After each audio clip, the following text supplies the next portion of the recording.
नमस्कार, वंदे मातरम। 100 वर्ष की संघ यात्रा, मैं क्षितिज सीरीज के 5वें भाग में आपका स्वागत है। आज हम उस चुनौतीपूर्ण दौर की कहानी बताएंगे जब राष्ट्रीय स्वयंसेवक संघ को 3 बार सरकारी प्रतिबंधों का सामना करना पड़ा।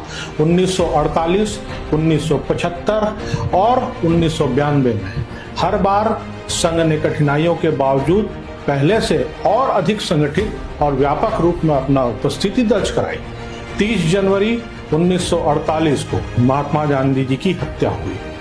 नाथूराम गोडसे संघ से जुड़े होने के मिथक आरोप के बाद 4 फरवरी को सरकार ने संघ पर प्रतिबंध लगा दिया।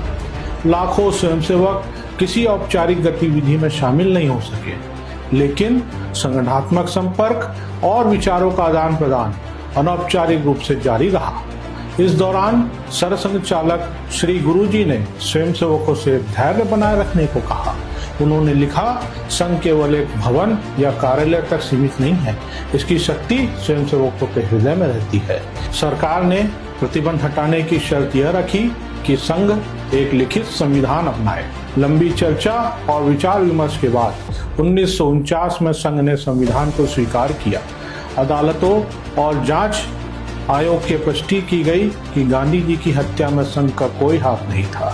प्रतिबंध हटने के बाद संघ की गतिविधि फिर से व्यवस्थित रूप से शुरू हुई। यह दौर संघ के लिए चुनौती के साथ साथ उत्तरोत्तर बढ़ोतरी के अवसर भी साबित हुए। दूसरा, 25 जून 1975 को देश में आपातकाल लागू किया गया। राजनीतिक कार्यकर्ताओं के साथ साथ स्वयंसेवकों की भी गिरफ्तारी हुई। शाखाएं औपचारिक रूप से बंद रही, लेकिन संघ की कई कार्यकर्ता भूमिगत रहकर लोकतांत्रिक अधिकारों के समर्थन में सक्रिय रहे। इस अवधि में संघ से जुड़े कई स्वयंसेवक विपक्षी आंदोलन के समन्वय में सहायक बने और जन जागरण की गतिविधियों को जारी रखा। 1977 में आपातकाल समाप्त हुआ और संघ ने अपने शाखाओं को और विस्तृत किया। यह काल संगठन के सामरिक और प्रशासनिक कौशल को और मजबूती बनाने में साबित हुआ। 6 दिसंबर 1992 को अयोध्या में विवादित बाबरी ढांचा गिराए जाने के बाद संघ पर पुनः प्रतिबंध लगा। लगभग 6 महीने बाद पर्याप्त साक्ष्य न मिलने के कारण सरकार ने प्रतिबंध हटा दिया। इस अवधि में संगठनात्मक संपर्क और सेवा कार्य बाधित नहीं हुए। प्रतिबंध हटने के बाद संघ ने सेवा भारती, अखिल भारतीय विद्यार्थी परिषद, वनवासी कल्याण आश्रम और अन्य सामाजिक संगठनों के माध्यम से अपने विस्तार की और गति दिया।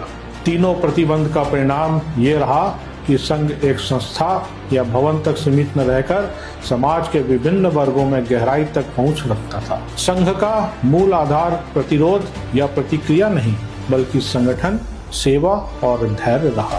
गुरुजी ने लिखा, कठिनाई ही संगठन की असली कसौटी है। 3 बार रोकने के बावजूद संघ हर बार पहले से अधिक संगठित रूप में सामने आया। सवाल ये नहीं कि कितनी बार प्रतिबंध लगे, सवाल ये है कि हर बार संघ का संगठन और मजबूती से उभरता रहा।